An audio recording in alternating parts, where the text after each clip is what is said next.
meeting through the course of this summit, which is going to be lasting for 2 days, today and tomorrow. So today we'll be having a fantastic person in our midst, the Director, Global Analytics Academy, and he'll be speaking on starting up a business in the face of a global pandemic. And tomorrow we shall be going on to host a pastor and the regional tax manager at Standard Chartered Bank, and he'll be taking us through exploring how relationship dynamics influence youth at this time of the pandemic. So this summit is packed to enable us and empower us to face the challenges that this pandemic and this unique season brings to us. The essence of it all is to let us understand and appreciate the fact that whatever the season throws at us, is not to weigh us down or bury us, is to give us a platform with which to rise and become better persons through all of this. And God will enable us to achieve success and be better off when all of this is over. In Jesus' mighty name. So up next, I would like to welcome a special person, our Archdeacon, the person that motivates, supports, and approves for all of these very inspiring initiatives to happen within our Archdeaconry. Our Archdeacon, our very own Venerable Jimmy Biesua, to give us the opening remarks. Wherever you might be, you can put your hands together as we welcome our very own Archdeacon.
Once again, I welcome every one of us to this summit. We give thanks to God that the Lord has brought every one of us to witness the 2020 Youth Summit of our Archdeaconry, Surulere Archdeaconry. I say that this theme for us is something that is germane, despite what we have been through this year. Our God and our Father is still with us. And for our youth and everyone who will be part of this and who is part of it, I want to say to you that God's interest in every one of us is that we'll truly shine as stars in this present world. And these two key areas we're looking at today and tomorrow is very key to us: entrepreneurship and also relationship. The word of the Lord says in Matthew chapter 5, verse 16, "Let your light so shine before men that they will see your good works and give glory to your Father in heaven."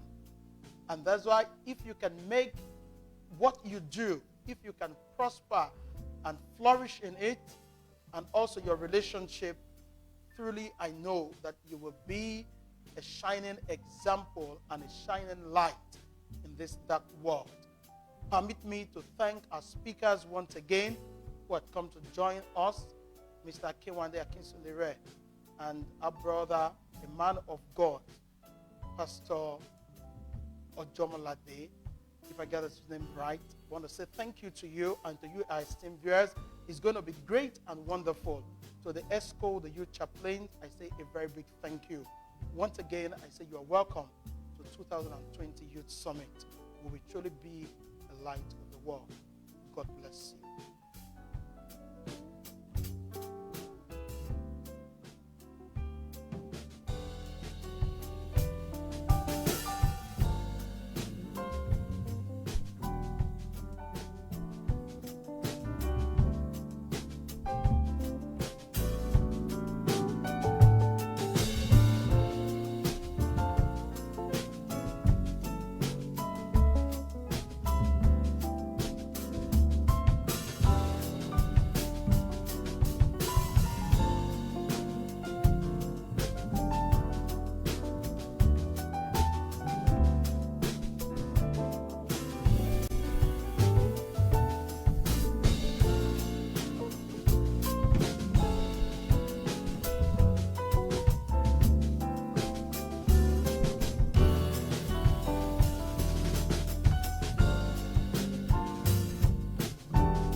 Thank you very much, our dear Archdeacon. It's always a pleasure to hear from you.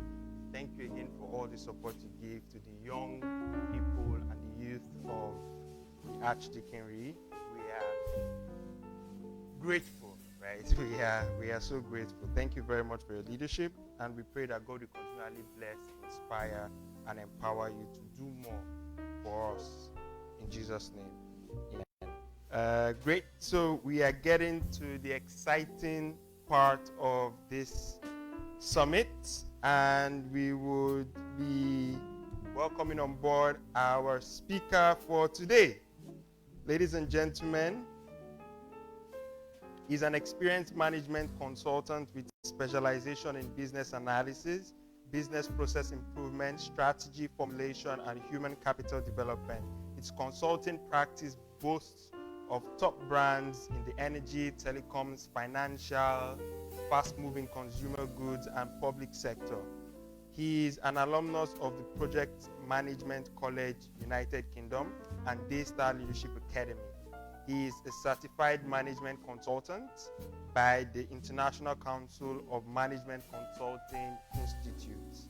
He also attended specialized programs provided by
right? A lot of people have been hit in such a way that it's irredeemable.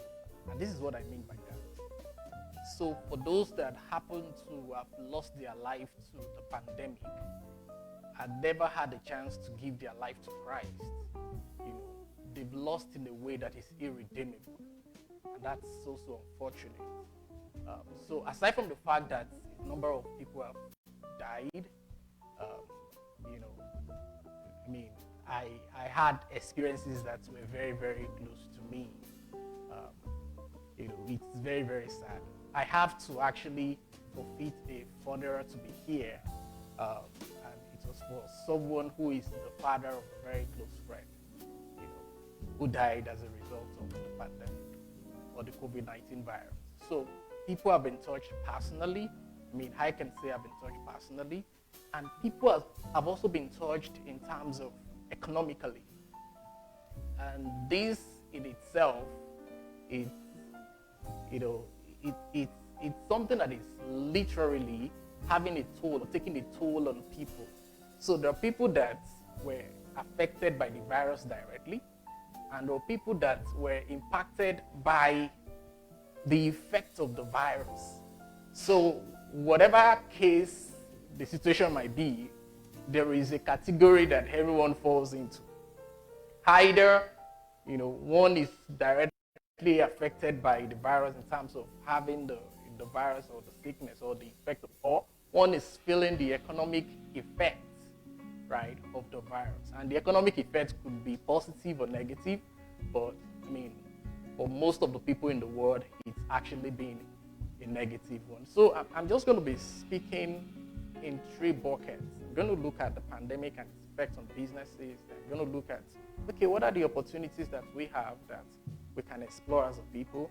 Then I'm going to look at what are the key success factors, right, for starting a new business. So, like I mentioned, for a number of people, what has affected them is the economic impact of the pandemic. And this is what I mean.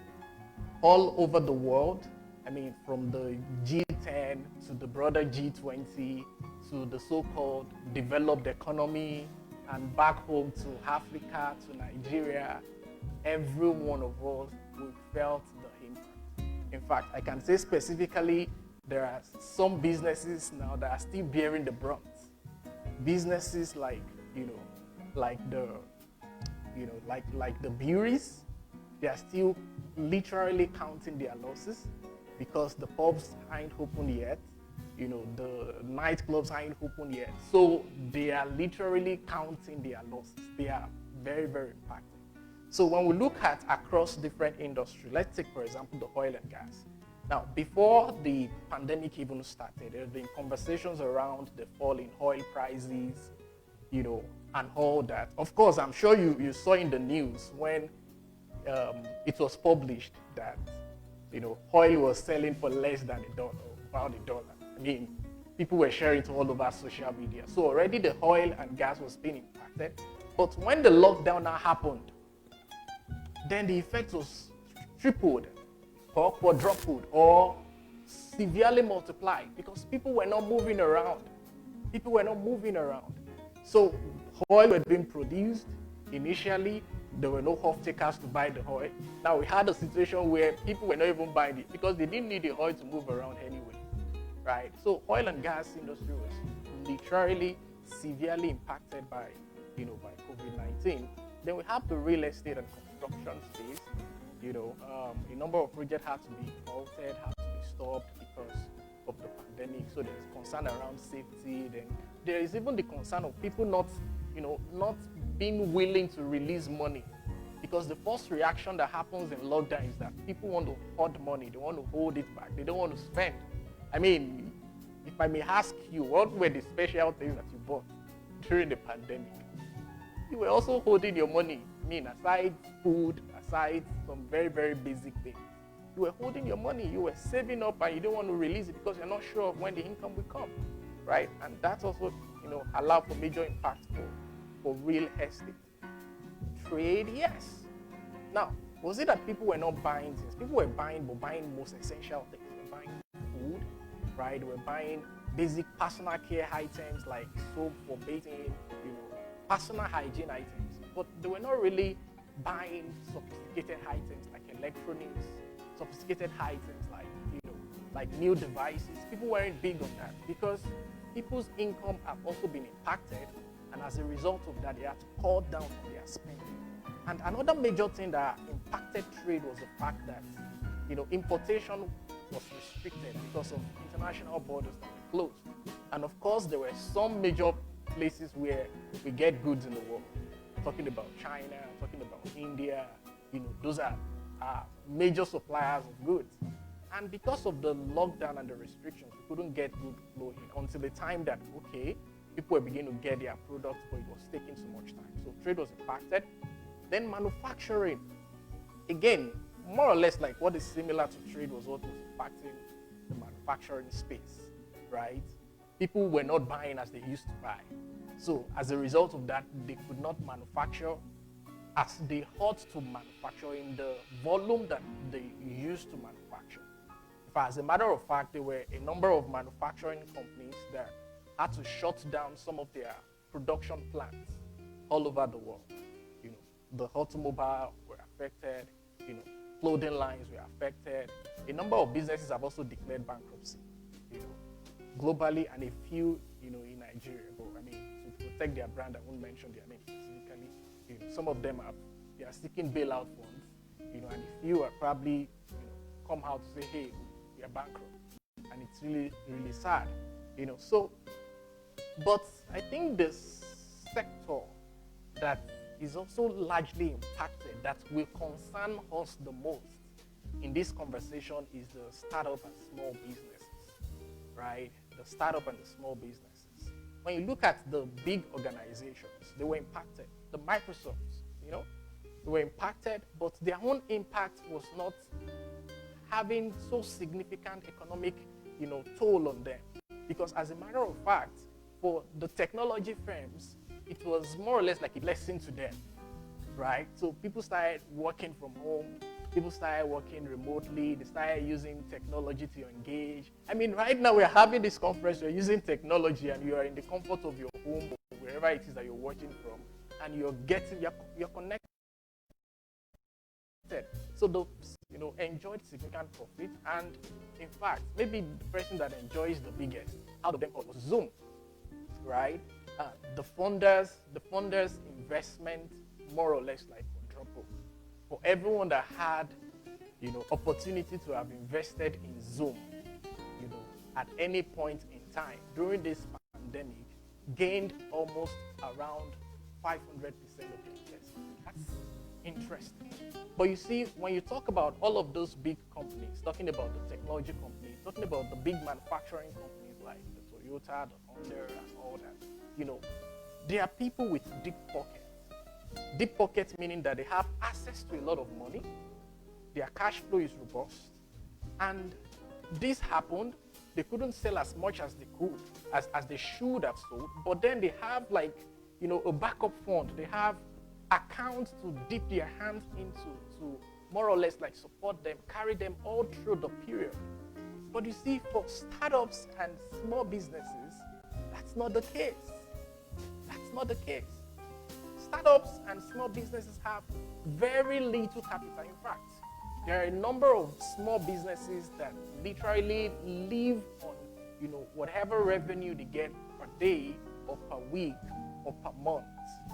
And when this pandemic struck and disrupted, the opportunity to do business, then it literally affected the small businesses. I remember that one of the interventions that the government had to do in Nigeria was to introduce the CBN Economic Stimulus Fund that gives small business owners the opportunity to access some sort of credit, as a result of the pandemic. And guess what? When it was launched and people could validate that CBN meant business, that they were actually going to issue out the loan through National Microfinance, within about 3 weeks, we had over 80,000 applicants for that. But the unfortunate thing is that how many people were able to get the fund? How many people were able to access the loan? I mean, negligible percentage, out of the applicants are the people that are able to access it. I agree that the government is trying to do a whole lot of things. There is the new 75 billion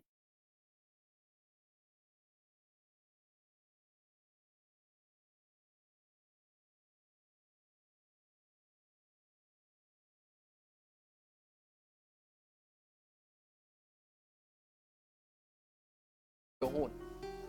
Bottom line, small business owners are on their own, and they've been greatly impacted by this. I mean, don't let's even get into consultancy, because as far as consultancy is concerned, a lot of businesses have had to become consultants to their own business. A lot of companies have had to become, the management team have had to become consultants to their businesses. So they are not literally spending money on consultancy right now. In fact, they don't even want to hear a consultant speak, except for cases where they are probably in some trouble as a result of contracts that they've signed, and now the pandemic has come and they are not able to fulfill their obligations, so they are looking for consultants to restructure their loan plan, looking for consultants to, re-engage their, the other party that they might have had agreements with, to see how they can re-strategize and replan those engagements. Otherwise, there is no way in any feel good thing, anywhere. So consultants have been affected as well. But the interesting thing is that there are still certain opportunities that, can come out of this. I mean, I don't even want to get to airline. We all know that airline, tourism are grossly affected. So that's not even a question, because people were not flying. In fact, I remember that Virgin Australia, were literally calling for support, and they wasn't going to support them because they felt that Virgin Group is deep-pocketed.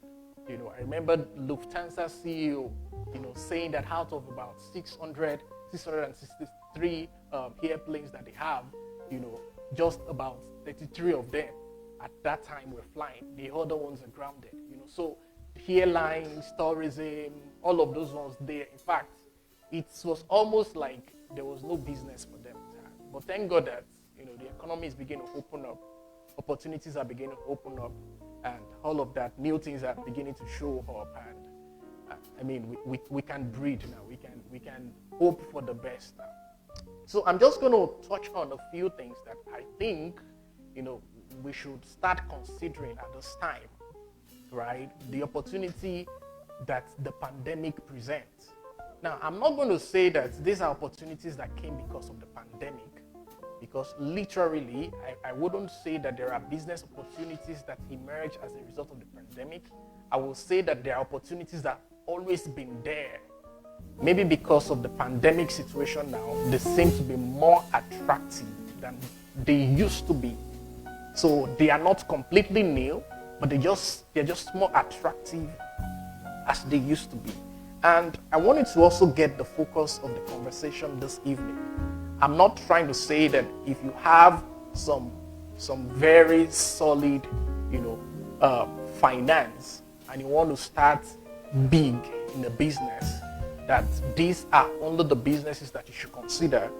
I'm bearing in mind that, the audience I'm communicating with are young people, young people who are probably, at entry-level roles in organization, or who are probably out of school and are looking for, one job or the other, and they felt, I can also start something. I've got potential, I can also start something. Or perhaps, individuals that have been 3 years, 4 years in certain roles, and maybe the pandemic had robbed you of your job or your opportunity, and you're looking to say that, okay, what are the things that I can do at this time and still be relevant? What are the things I can do at this time to regain, my own strength as a person? Because God has put so much in us as human beings, and the Bible says that He blessed them. When God created man, He blessed them, and He says, be fruitful and multiply. Be fruitful means be productive. So we are saying that what are the things that we can do at this time, and we can literally begin a journey of building an enterprise with it. Because every major conglomerate that you see today, they all began with a business idea.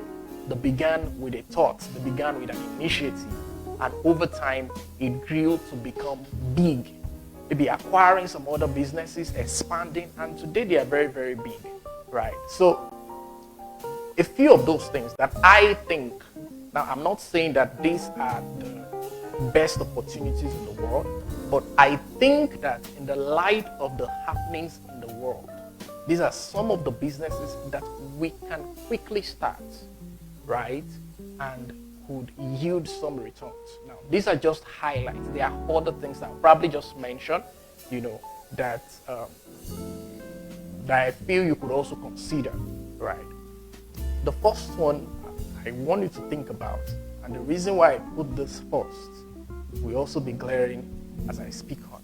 The first one I think every young person can begin to think around and could be a quick win for them is graphic designs.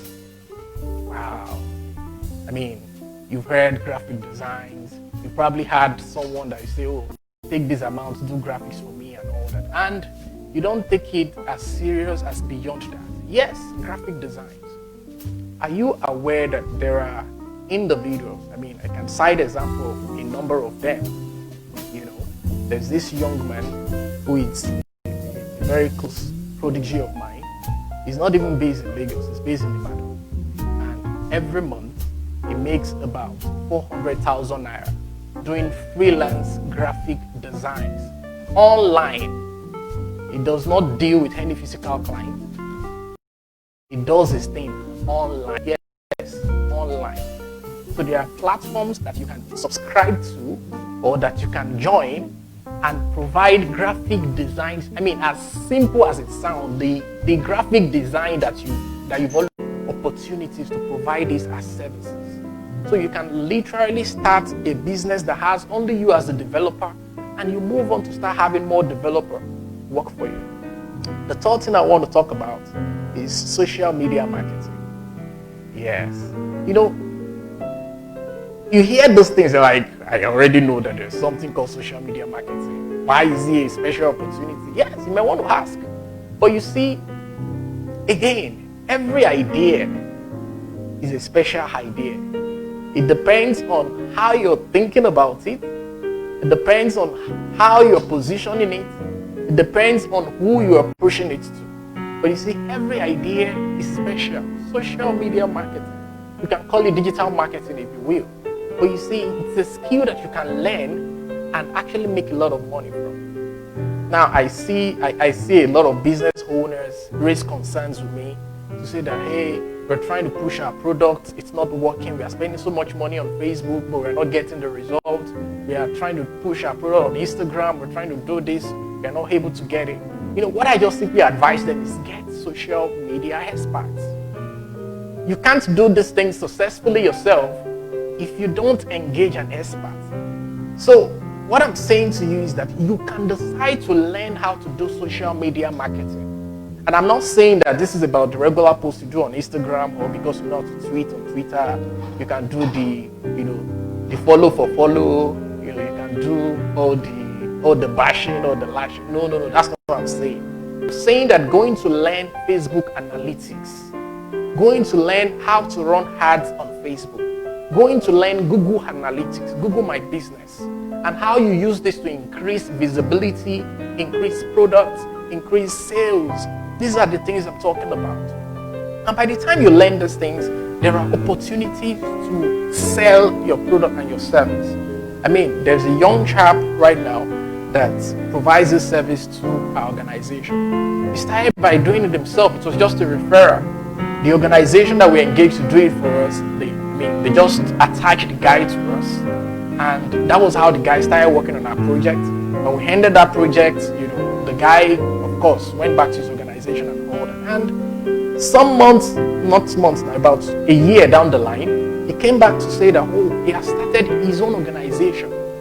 And what he does is that he himself is the CEO, is a very fantastic social media content development guy. And he knows graphics as well. And now he has been able to hire some individuals that also work with him. So he has a number of businesses on retainer that he does content for, that he does graphic design for. And that's what we're talking about. I mean, no matter how bad it may be, I'm sure that in this pandemic, he's making some good money. And that's what I'm trying to steer your mind.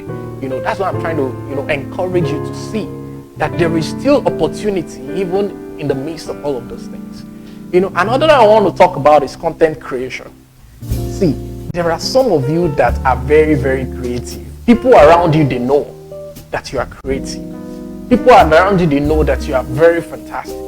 I mean, you've seen the Wole Agba skit, you've seen Arole skit, you've seen, Tahoma, you've seen, all of those people doing skit. And each time you watch their videos, you're like, hey, I can do this thing. Hey, I can even do better. Hey, this is time to sit down and think around the area you want to focus on for content creation, online content creation, and begin to sell. I can assure you that all you need is just a mobile phone. With a mobile phone and someone recording you, and perhaps an editing software, either on your phone or on your laptop, you are good to go. Your parish, within your church. Let them see it, let them like it. And before you know it, you start creating content. People will start asking you to create advertorial content for them. There is a lot of money in those things. But you see, the bottom line is that these things don't fall on us like ripe purple or, coconuts, right? It doesn't fall like coconut from a coconut tree. You have to work at it. You have to be strategic about it to get the result. Another opportunity that I see that a lot of young people don't take seriously, particularly when they get educated, is the barbing and hairdressing salon opportunity. Yes, you heard me right. The guy that cuts your hair or the lady that makes your hair, they are doing a business called barbing salon business or hairdressing, salon business. There is opportunity to start those businesses now. You can even do yours with a customized service that says that, if you don't want to go out to come have your hair cut, we can do home service for you. I mean, for how many number of years now, I've had this guy come over to my place to do my haircut. And guess what? If his number is not reachable, I don't get to do my haircut, right? So once he's available, I don't, because in the last almost about 2 years, I've not been going out to cut my hair from somewhere except I'm not in town, right? So you can start that business and you can build loyalty with customers to the point where if they don't see you, they don't get it done. That thing waits till you come back. That's how interesting it could be. But you see, there are different things that you can build around your salon. You can also sell, the hair cream. You can sell, the accessories. You can sell. I mean, you can even introduce manicure, pedicure on the side, your salon. I mean, for guys, you can even have like a small game center, just in your barbing salon. So while your people are waiting to have their haircuts, they can be trashing themselves on game. I mean, you can think around those things to make it very innovative and very creative, to attract people. The whole idea is that when you look at people doing this business around you, they are largely individuals that are not educated, right? So we are saying that you with your education, you with your level of exposure, these are opportunities that if you have interest in, you can also explore and you make a lot of money to it. Can I tell you one interesting thing? You must have heard about Ola, the owner, the founder of GT Bank, his friends and all that. They were employees when they invested or they started their first business as barbing salon. The first business they started was a salon business. And guess what? They made a lot of money from running the barbing salon business on the island. I mean, I know where the barbing salon is, right there in Ikoyi. They've sold it out, of course, for a long time ago. But you see, they started their entrepreneurial. So there's an opportunity there that you can explore. I'm just helping you see this thing. Agriculture is another space. The government is putting a lot of money in agriculture right now in terms of support, in terms of to encourage people. You can get into this. I mean, for you can even start as simple as retailing, right? When I say agriculture, it can be poultry, it can be farm cultivation. I know of some young guys that are into rice production. They do both the short grain and the long grain. And these guys are doing fantastic. They are doing well. I mean, one of them started just about 3 years ago and is already turning over about 12 million naira in agriculture per annum. I mean, that's not bad for someone who started just about 3 years ago. So the question is, what do you want to do? I'm just saying this to stir up your thoughts around this opportunity. Retailing, delivery business. It can even be as simple as doing, hasun. You never can tell how interesting. Making barbecue. Both the goat meat barbecue, the chicken barbecue, shawarma, all of those things. I mean, there's a guy, in Magodo Gate that I patronize almost every week. Right? I had to discipline myself because I'm cutting down on eating some of these fatty foods and all that. But he makes the chicken barbecue and guinea fowl barbecue in such a way that you will want to come back. And the guy is making a lot of money because by the time you get there, you see a lot of us on the queue waiting to get this guy's barbecue. So there are simple things that you can literally start at this time. But I want to leave you with this advice. For those that, you're good, you have a good job, you just want to look at where to put your money and all that. Real estate, agriculture, technology, these are areas where you can invest. But otherwise, I will advise you to still hold on to your money. Don't invest it if you're not going to invest into any of those 3 areas right now, because you can't predict it, right? I'm not going to speak against the stock exchange, right? But I strongly encourage people not to put their money now. Just watch, understand the market if you want to invest, right? Get a very good advisor, right? It can be a very good time to make money, but it can also be a very good time to lose money. Right? So I think it's time to just highlight a critical success factor, right, for everyone starting their business at this time. I'm going to tell you, if you're going to succeed as a small business owners at this time in the world, there are 4 key things that I feel you need to pay attention to. You need to do the market research. Understand what is it that customers really want. Who are your customers and what do they want?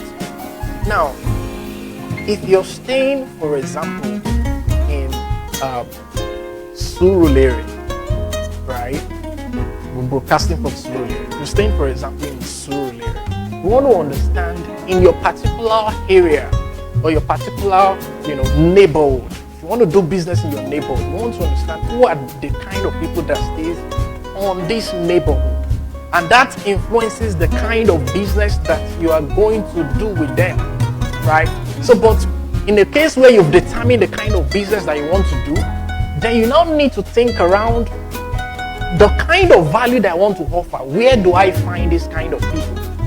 So if the kind of people you want to serve are not in your neighborhood, then there's no point marketing or reaching your neighborhood, trying to establish a business in your neighborhood. So you need to do your market research. What do people want? What is it that they want? And when you've done your market research well, you come up with a business. You can search online for what a business plan looks like. But I bet you that a number of small business owners don't have a business plan. Trying to do graphic design business, develop a business plan for it. You're trying to do a hairdressing salon business. Develop a business plan. What the business plan simply do is to say that this is the product or service I want to offer. These are the people I want to offer it to. This is how I'm going to ensure the quality that they want. This is how I'm going to get the customers. This is how I'm going to fulfill their orders. This is how I'm going to manage the money. This is the number of people that I need. These are the critical components in the business plan.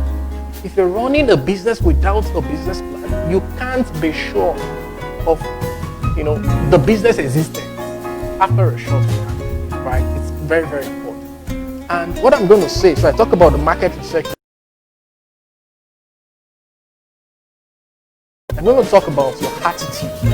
Your attitude. And for me, there are a lot of young people that are not aggressive enough. If you are aggressive enough, you will get results, right? And it shall be given to you. Seek, and you shall find. Knock, and it shall be opened to you. A lot of us will stay with that verse. But you see, by the time you read the next statement, in I think NIV version, it says, as many that keep asking, they receive. As many that keep seeking, they find. And as many that keeps knocking, the door is open to them. So when you start a business today, don't expect that the whole world will be coming to you. You have to keep knocking. You have to keep knocking. That's where you do your marketing. That's where you reach out to people that you think need the service. You keep knocking. You keep telling them what you offer until they start patronizing you. You've got to be aggressive. You've got to be aggressive. And another important thing is to delay gratification. I'm talking about attitude right now. You need to learn to delay gratification. The money you make from your business is not your money. It's your business money. It is what you pay yourself from your business revenue or profit.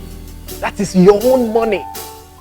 But unfortunately, you do a business. Maybe you design a website for someone for maybe 150,000 or 200,000 naira, and you just think that, hey, I've made 200,000. And the next thing you want to think about is how to buy this, and the 200,000 is gone. That's wrong, right?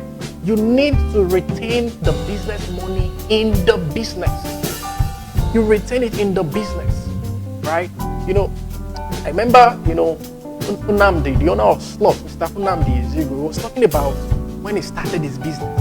And he said that for a long time, he didn't even have his own shop. While he was squatting in a bookshop, he went to check his bank account and he realized that, because there was no alert there, and he realized that the money he's been saving over time in the bank had gone over 1 million naira. This is someone who is managing in a bookshop right there in Computer Village.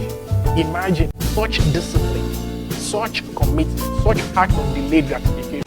For a number of people, once you see your alert and you see that, oh, the thing has crossed 100,000, the next thing is go and withdraw. That's not the way to go, right? Then another thing is be a man or a woman of integrity. Keep your promise. Whatever you promise as your service or as a product, keep it. Customers should not be the one running after you.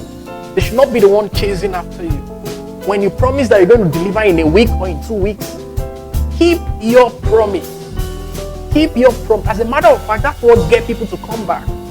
if you don't keep your promise, you don't get customers stay with you. You don't get customers come back. As a matter of fact, there are a number of young people, young folks that, have done, a very, very recent one was a young lady. She reached out to me on LinkedIn, all that. Initially, I just, I responded to her message and said, oh, she needed this, she's into this. She listed all the things that she does. Okay, fantastic, nice. He said, oh, sir, get me a referral. I said, okay, no problem. And I thought about a pet project that I have, and I asked her to do a scripting. She said she does content creation and all that. Do a scripting for the video, and let me have it. And she did the initial scripting. We're supposed to review it. He said, sir, I have sent it. Can you send me money? Said, okay, no problem. I just sent her money. Do you realize that she never called back to check with me to say that, what is my feedback on that script? And meanwhile, she had, posted it on her WhatsApp status that, hey, see, fantastic client. This is the kind of client that I want to. Clients that after they receive draft, they pay me and all of that. I just saw the thing on WhatsApp and said, what's this? She never got back. And for me, that's the end. She can never get a job from me. Not from me, not from any of her group of company and all that. She's just lost the big opportunity because I could have connected her to much bigger opportunities.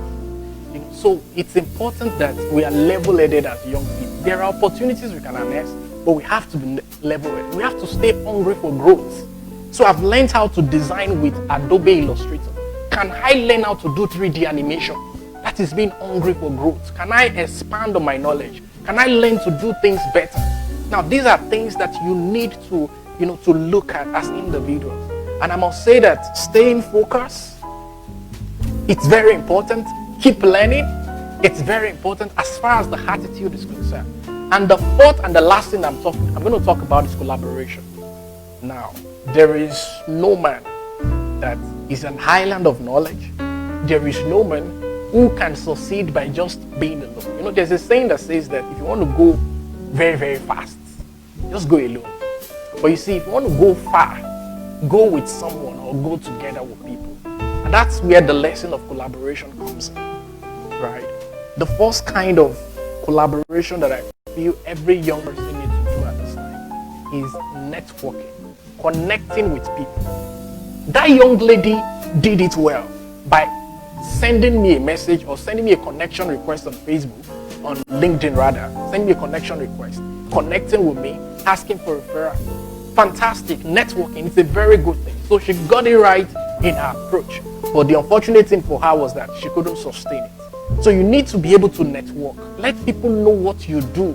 Let people know about your service. Let people know that you're offering it or you are good at that. So you need that. The second kind of collaboration, I must say, is getting the mentor. I cannot emphasize this. Getting a mentor, someone who has gone ahead, either in the particular area you are in, or in life general, or in business. Let the person share insight with you. You don't have to make mistake that the person has made again, right? You don't have to put money where the person lost money. That's just foolishness, right? If you have to learn from your own mistake each time, you're just being a fool. There are individuals that have made the mistake that you can ride on their experience and move faster in life. There are a number of things that I could have also gotten wrong in my businesses, but because that I've done over 35 years, building businesses, sharing insights with me. I can't make the kind of mistake that they make. So for some of them, they might not know specifically what's happening in my industry, but we are all aligned together. So network, get a mentor. And the last one I want to mention is get a partner. Now, this is could be very controversial, right? But I just want to explain my angle to this to you. The reason why I said you need to get a partner is that there are some of you that as individuals that want to start businesses. You are a very, very introverted person. You are not the kind of person that feels comfortable around people. Maybe you are the very, very technical guy.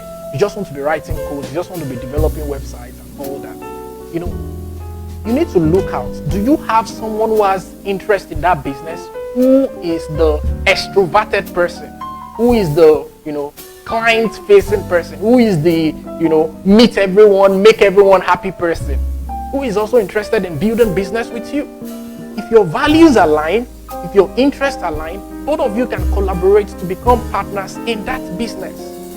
All you need to do is to put your documents together and agree. These are your own responsibilities, these are my own responsibilities, and we'll build it together. Again, as simple as that might sound, you need an experienced person to guide you through that process. But I tell you, you're going to go farther in business when you have someone with a complementary ability than trying to do everything all by yourself. Life just doesn't work like that. If you want to really expand your business, you need complementary skills in order to make that work. And of course, what you can take out is having the right team. Again, as your business grows, you need to get people to be part of it. You need to get people to connect. You need to get people, to work with you. So you need to be able to spot people that have strong interest in what you're doing. You see, the bottom line of this conversation, it's really about you. It's not even about the pandemic, right? It's about you as an individual that desire to start a business. It's about you as a person who wants to explore opportunities at this time. And I must tell you, to be candid, in Nigeria today, the experience that we're having right now, we pray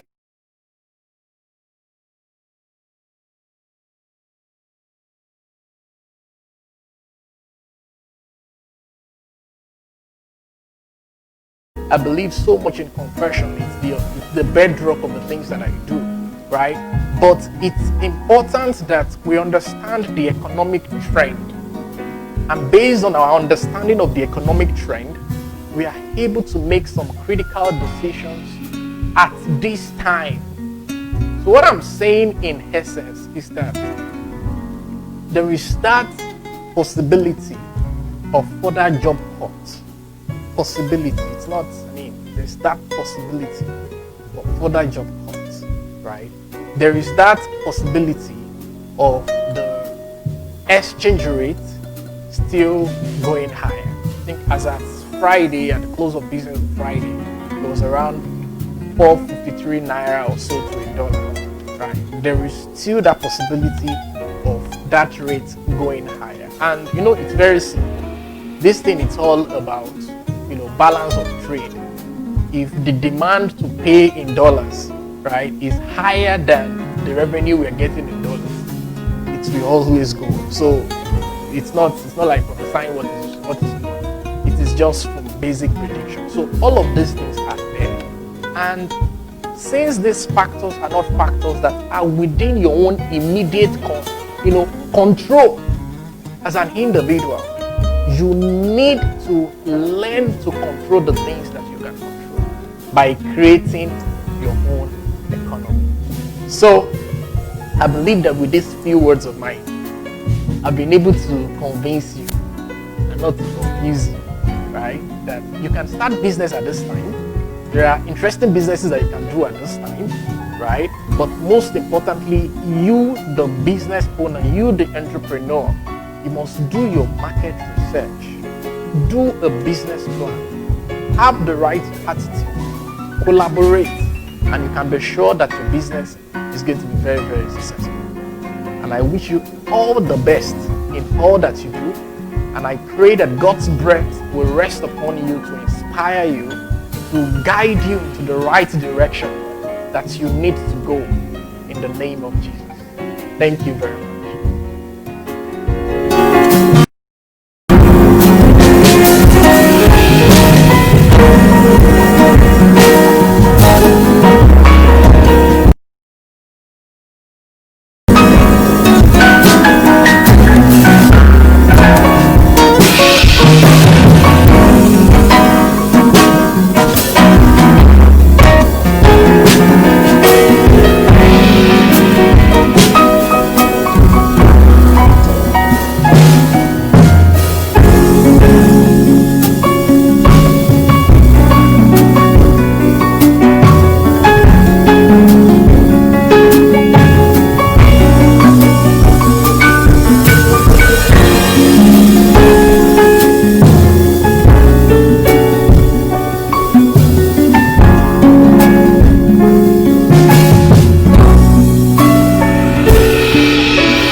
as a person in business and solving problems?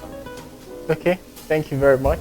So a bit about myself and my experience. So my entrepreneurial journey actually dated back to my year 2 in uni, right? So I had this excitement when I got to uni about learning this special course, applied geophysics.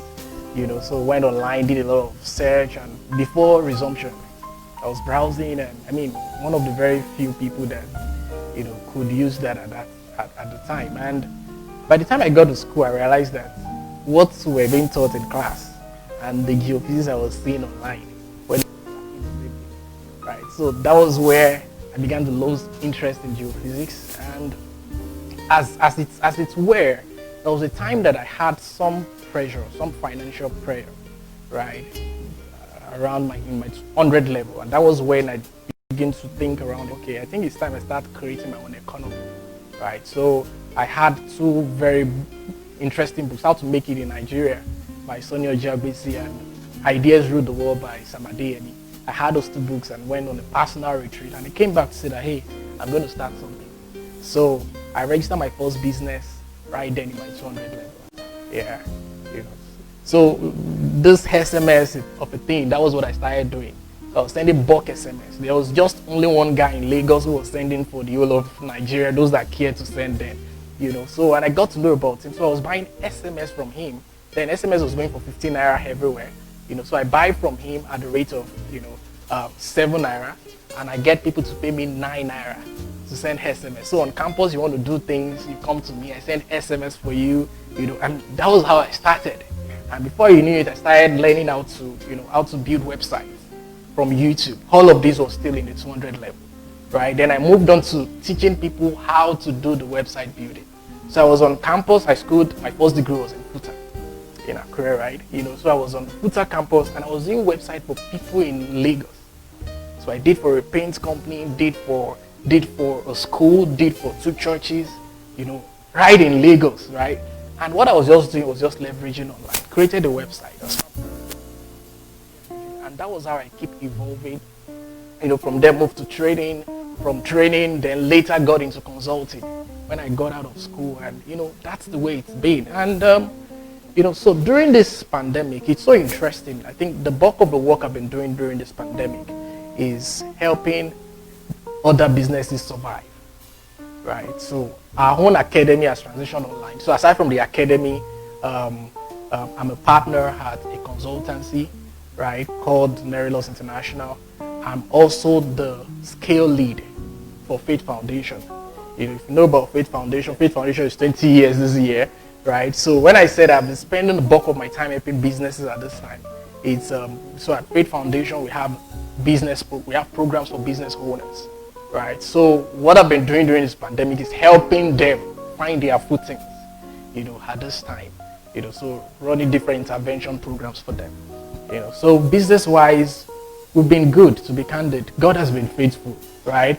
But we also had some structures that ahead of the pandemic had helped us, so the truth is we're doing well. We had that initial impact that, everyone started withholding their check. We weren't getting the inflow from our major clients, right? But it was just a matter of time it went down. We are fully operational as far as the business is concerned. Guys, you can hear live and direct from Mr. Akinwande Akinsulire, and it's very, very, very interesting to see that he started like every one of us, like in school, just citing opportunities and then taking advantage of them, and then as the next opportunities came, you took advantage. But you did not remain static. You didn't just rest on your oars. As you saw, you opened your eyes the more, and then you expanded and expanded and expanded. And that's the interesting aspect of entrepreneurship, and you get to see interesting stories of how all of a sudden the pandemic hit, kids were not going out of the house, and there were no one was making face masks and all of that, and you just see that continuous, like, never give up spirit in would-be or already established entrepreneurs. So, and I think ultimately that's what you're trying to let everyone know, that this is the critical element of this entrepreneurship. You don't rest on your oars, you just keep pushing and you just keep pushing. Thank you for so much inspiration that you give onto us in that regard. Are there any challenges that you have, like any that you had to face, and how did you overcome it, and did it overcome you? How did it happen? Absolutely. You see, one of the very first challenge that every entrepreneur will face is that challenge of getting customers. That challenge, guys, money is not always the problem, right? Exactly. It's getting customers, because it's to have those individuals that you will create value for and will pay you for the value, right? So, I mean, money is not the most important thing in entrepreneurship. I've started multiple businesses with no capital. That the only capital that I needed was just the knowledge that I had, right? So let me give you a very interesting example. I served in Niger State, MENA. And when I was serving as a core member, the first training program I was going to do in Niger State, I didn't have to do it with my own money. The facility that I used for the training, it was for the church that I was attending as a core member.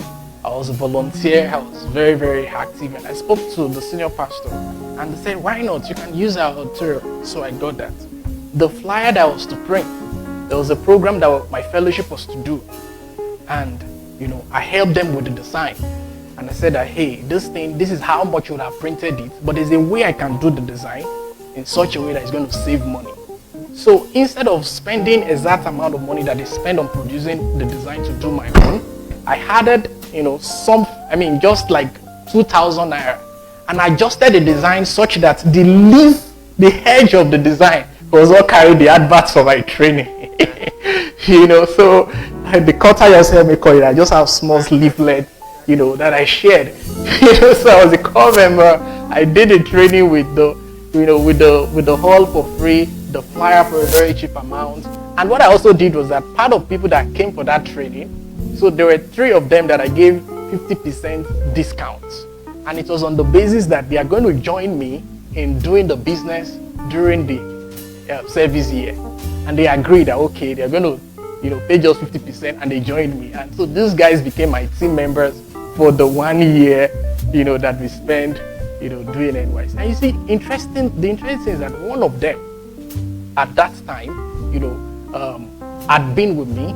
And in fact, it's actually training on one of our programs as I was coming here, right? So we've done a lot of things together beyond the NYC time, right? So it's so interesting. So that was the challenge. You have the challenge of getting customers, but you can always work around it. I could have been stuck to say that I don't know MENA. I'm new in MENA. I'm just a core member. How do I get core members? But I came up with a creative way to say that, hey, I can reach out. Let's see how the market will respond to this. Right. So another thing that I also think people don't do is that they don't explore their contacts. An average person, have maybe about 500 contacts on their phone. I mean, an average person now, I have maybe about 5,000, or I don't even know the exact number. So how many times? Friends and your Instagram followers. On LinkedIn alone, I have over 9,000 connections. Wow. Right. So. I know that if you want to exploit, you can exploit. But what I'm trying to say in essence is that, have you looked at your contacts to extract individuals that are doing business that will need this particular service? Or even ask them to refer you to people. So having a customer might be an issue, but you can use your contacts, your connect to solve that problem. And of course, the social media is also there, where you can make bold to say that, hey, this is what I do, people should come and patronize me. So the challenge of getting customer was solved at that end. Then at a point when we also need to expand our business to start doing some bigger things, I realized that I could not be doing the business development alone. Now this is transitioning from small to maybe medium size there. I realized I couldn't do these things alone, and there's also another of my friend. I know that his own area of strength is not to sit down and oversee things. His own area of strength is just to be going out, just enjoy attending events, doing handshake, talking and all that. And, then then we had this discussion, and we did a fusion of our business, right? So it leads the marketing, the business development activity, right? I provide strategic direction for the team, and we're doing very well. And I mean, we've been doing this now for years, and that has really helped our business, right? Because investors literally, or in most cases, don't just invest in ideas, they invest in people. So I mean, there have been several situations where investors have asked that, oh, you need to change your business idea for us to invest, but we want to invest in you. So I've had that occasion with some of the businesses that engage you. So in this case, what I'm going to say is that yes, you can go ahead and invest in another person's business. So far you understand the business, so far you trust the person, so far you also sign an agreement with that person that clearly states this is what the reward system will be like. Yes. The first thing is you must understand the business that you are putting the money into. Yes. Then number two, you must trust the person to be able to, manage the business and not run away with your money. Exactly. Then the third thing, to seal the trust, you must sign a contract, with that person. That's well written out contract. I've had that happen a number of times. I've invested in a couple of agricultural businesses and with people and all that. So what happens is, I sign an agreement with them. Right, so when I'd come back to say that, oh, this happened to the farm, blah, blah, blah. It's no problem. What do you want us to do? Do you want us to activate the contract, or you want to do a repayment plan with me? By activating the contract, what does that mean? It means that should we take legal action? Oh, okay, good. Based on the agreement, or activate. And so what he did was to say that, okay, this is how I'm going to repay and all that, and he repaid my capital and my interest. Wow. But you don't smile in business at all. You don't smile. So the interesting thing if I might touch on one thing you said, which I think is very instructive to many entrepreneurs, is people, more than just investing in the business idea, they invest in the person. So many entrepreneurs start out with having for lack of a better word, they have very, very nice ways of putting words out. Okay, this is what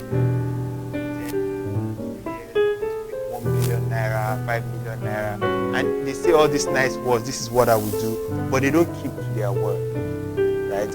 And you can only fool a reasonable person once.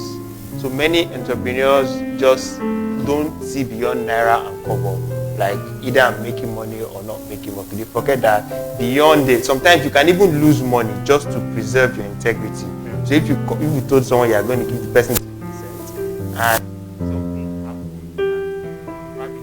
you can even go and borrow that 10% just to keep your word and build that trust.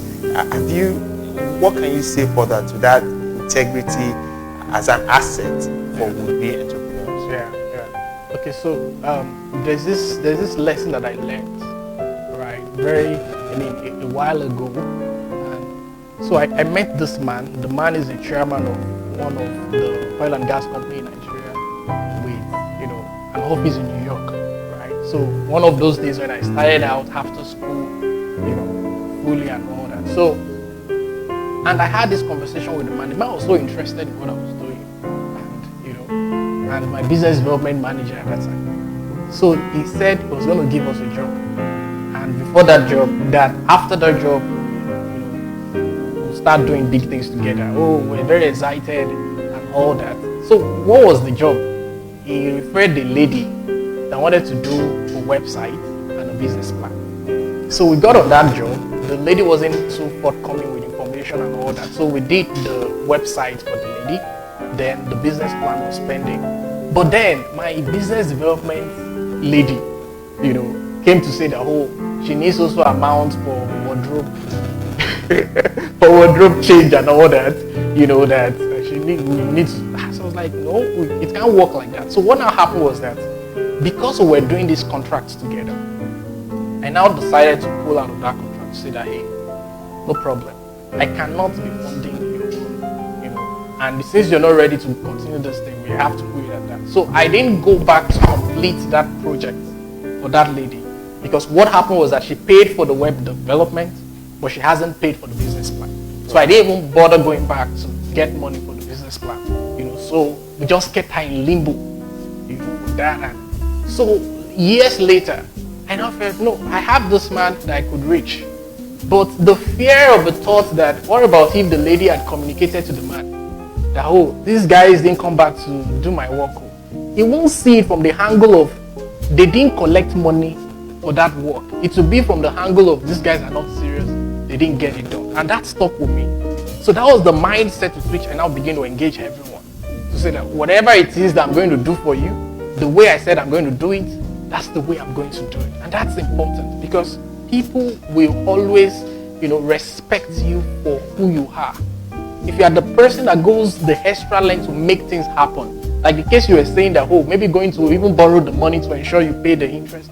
When they see you demonstrate strong value, they will come to you when they need people the most. When they need that value, they know who can deliver. They know who they can trust with that job.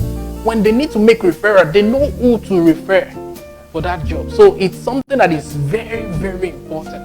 Staying with your words, being a person of integrity. For me, it's not a compromise because I know what I lost, by not doing that.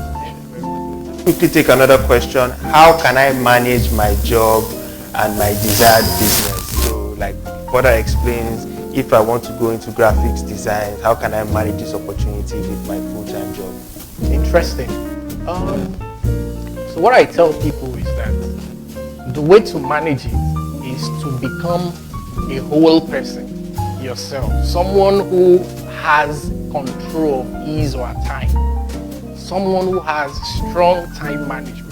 The way God has created us, He has given us everything within our own control, right? So we pray to Him, give us wisdom, and we apply it, right? But if you're not the kind of person that has been able to manage yourself effectively, you are not going to do that.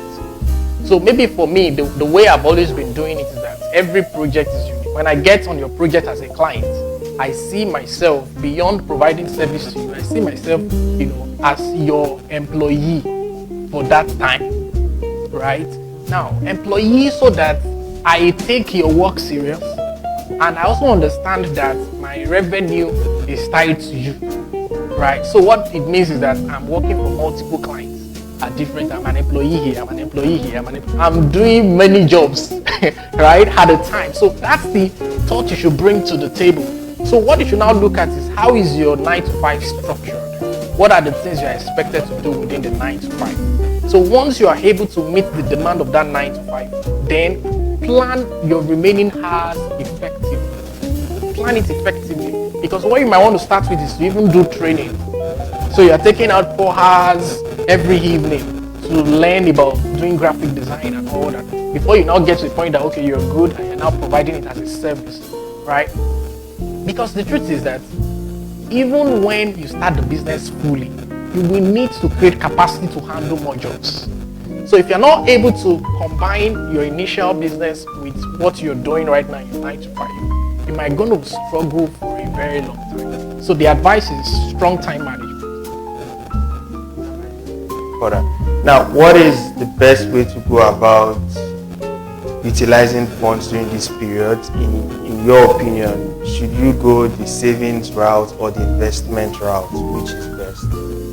To be candid, you asked a very, very serious question that, personally, I'm also exploring it. That, okay, what do you do, at this time? What do you do at this time? So, but this is just my general thought.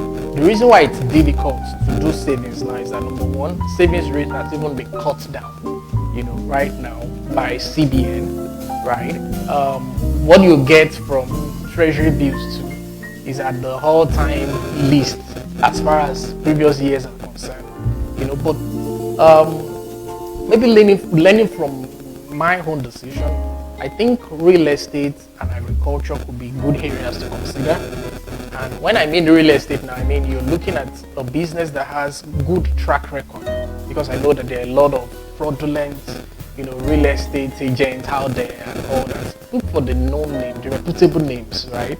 Look for the opportunities that they have and invest. What some of them have even done is that they've done in such a way that maybe with 100K, 200K, you can buy some slots and all that. Then there's some of these agri platforms that you can trust, right? I mean, I I don't want to, can I mention names for advice purposes? Okay. They've not paid for advice. Okay. So, but you can do your search, right? There are some agricultural investment platform that you can put money into, and you can get like 18%. 18% is way ahead of the inflation rate, right? You can get like 20% in some cases, and I know for the real estate, some of them do as high as 40%, but you have to leave your money for about a year or so. So those are my quick ones. But otherwise, the best thing is to find a business that you can put the money into and do yourself, or you have someone who is doing it and you get return on the go. But sincerely, go and meet your financial advisor. So what if they were to deploy a combined strategy of save, invest? Many people don't invest because they feel they do not have sufficient funds to invest. It's always a case of, okay, I don't have enough money, so I'm not investing. Let me just go and party with my money. Shawarma, forget about it. But so there's that tendency to also consider saving, targeted saving, and then once you save to a certain point, you now invest that amount. And one thing I've heard, how they struggle with saving. And I think it was one of those events that I learned that it's tougher to save when you don't have a target. You can't just start saving 500 naira every day. If you have a target, I'm saving, I need 50,000 to invest in, for instance, an agri-tech business, then it makes sense. I know that I'm saving towards 50,000. When you get 50,000, you can actually invest. So you can combine. Absolutely. The money market is a good way to save. You can save as low as 5,000 naira monthly. Exactly. Weekly, or how often you want to do it. But the minimum you want to do is 5,000 a month. Okay. Then I know that there are also a couple of other fintech platforms. Yes. Right? Yes. All these whatever best, whatever, all exactly. of these things. No mentioning of names. You can also put your money into that, which is very good. So guys, if you are into all of these things, I want us to mention your names, please. Just you know what to do. Thank you very much. So we'll go quickly to the next question. How to deal with raising capital, which is every startup challenge. And I know we touched on this. Many persons see raising capital as the challenge, as the elephant in the room. And I'm hoping by the end of this, people think about capital differently. I don't recommend anybody looking for capital to start a business, because there's so much risk. What if you realize that this idea is a terrible idea, it doesn't work? But if you like started and you know whether it's a success or not, you can see some next thing. You can look for capital, but you don't know whether it will work or not. Yeah, so I believe that you should start, right? And as you grow it, then you need funding and all that. So particularly because of the fact that the majority of the financing of the fund that we have access to are debt. So you go to the bank, either commercial bank or microfinance bank, to get loan. So if you're getting loan to finance the business that you've not tested out, you don't know how successful it's going to be yet, that could actually spell trouble for that individual. So generally, it's better to start than to look for capital. But in a case where what you're doing is maybe you're trying to build a platform, right? And you need some good, significant amount to do that. So what you want to do is to approach individuals, first and foremost in your family, right? Who are the family members? Who are those siblings? Who are those uncles that believe in your dream, right? Who are able to provide some sort of support to you, So at that time, you can raise funds from them to say that, oh, uncle, I'm going to pay you back by the time we start making money. You can always toast them, woo them, to get whatever it is that you want, and all that. Everyone wants to invest in the next unicorn. Exactly. So, yes. So that's the way to do it. But the other way also is to come up with your own concepts, come up with your own plan, and look for any of those startup accelerators out there. There are a couple of them. Yes. Y Combinator, and I know that there is one run by Lagos Angel Network. You know, a number of them right now. Just search for them, right? And at the end of the day, when you get into those programs, they provide some sort of capital for a number of businesses. So it can be as simple as $10,000. Some do $5,000. Some $25,000. Wow. You know, I mean, so there is the Orange Corners, sponsored by the government of Netherlands. You know, that Faith Foundation is the one implementing. Oh, okay. Right, and on that program, the previous cohort got about 135,000 euros. Wow. So I think about these 6 or 7 of them that shared 135,000 euros. You know, so and the program is every 6 months, right? Okay. You know, so I mean, you can go look it up, Orange Corners, you know, Nigeria. Look it up on the website. You know, and if you have innovative ideas, you can apply. It's every 6 months, right? So you can get into the program and take up if you have a very innovative idea. But otherwise, you need to start. People need to see you have traction. Yes. When they see the traction, when they see the customers, when they see that you're making some goods, then they are interested in putting money in you. As a matter of fact, if people invest in you before you start gaining traction, you will be underpriced. Right? Yeah. So they would have negotiated for a penny. They would have taken 70% of your business for just 10 million naira. Yeah. Right? And meanwhile, this is what they should have bought for 100 million naira.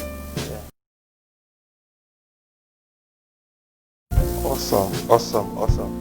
Thank you very much. This has been fantastic. And I'd like to thank our viewers for the question. Our guest.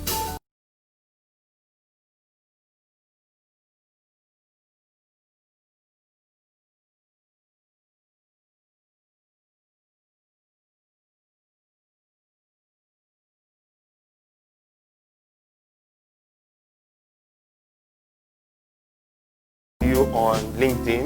Absolutely. Ask any further questions. So for free, and by virtue of listening in on this, just tell him you were at the Youth Summit 2.0 and he will be glad to answer any questions you have. We'd like to thank you very much, sir, for your time. We'd like to thank you very much for sharing with us the wealth of knowledge that you have. We pray that God will continually see you through. Let you create ideas. And the next time you are here, you have very many more interesting and successful stories to share with us. Thank you so much for your time. God bless you. Thank you very much. I'd like to also thank the audience.